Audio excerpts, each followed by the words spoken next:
Hey guys, it's Jeremy again. This is day 2 of my 30-day world challenge put out by the Absolute Tabletop company to go in conjunction with their release of the Dead Man's Guide to Dragongrin on Kickstarter.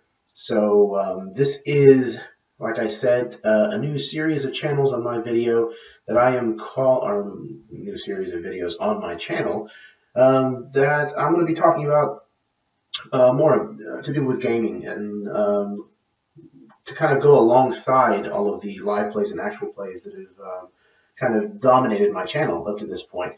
So we're back with day 2, and the second question is, what is the name of your world? Why is it called this? Once again, I chose to do my seven settings because I had a really hard time choosing between them. So without further ado, here we go. The first up is Rostfeen. And to tell the complete and utter truth, I don't recall why I called it Rostfeen or where that name came from.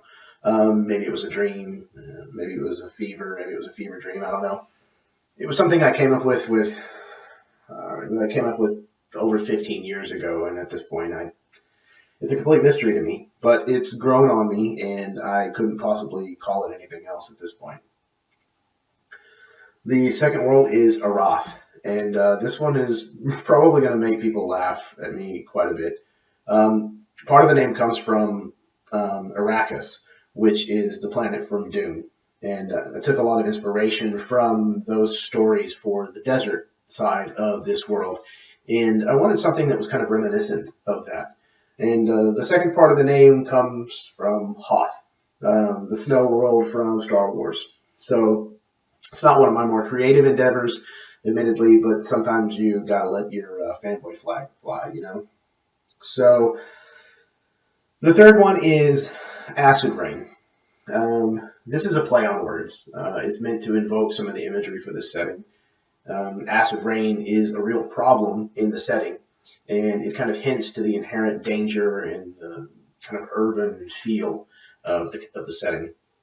And changing the second word to R-E-I-G-N was partially because the wordplay makes me happy, honestly. But also it kind of alludes to the somewhat feudal system that's kind of begun to develop on these prison islands where, despite the lawlessness of the place, it's kind of gravitated towards people taking over through power.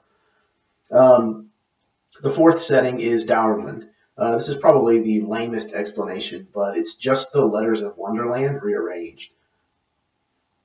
Such a big part of this setting is kind of pulling on people's familiarity with the worlds that it's based on, and then kind of changing it into something that's fresh and unexpected. So the hope is that the name kind of does the same thing. Next is Caldera. The name for this hits the nail on the head, as the major area for the setting kind of focuses on the literal caldera, this large crater that's bigger than anything else that we see on Earth. It's roughly the size of Texas. But for me, like, the word caldera just conjures up the kind of dry, dusty landscape that I really wanted to capture with the world. And there's just something about it that has a very kind of Western ring to it. The sixth setting is Chrome City. This name was also pretty straightforward. It's meant to convey kind of both an urban focus and the kind of aesthetic of a 1980s kind of feel.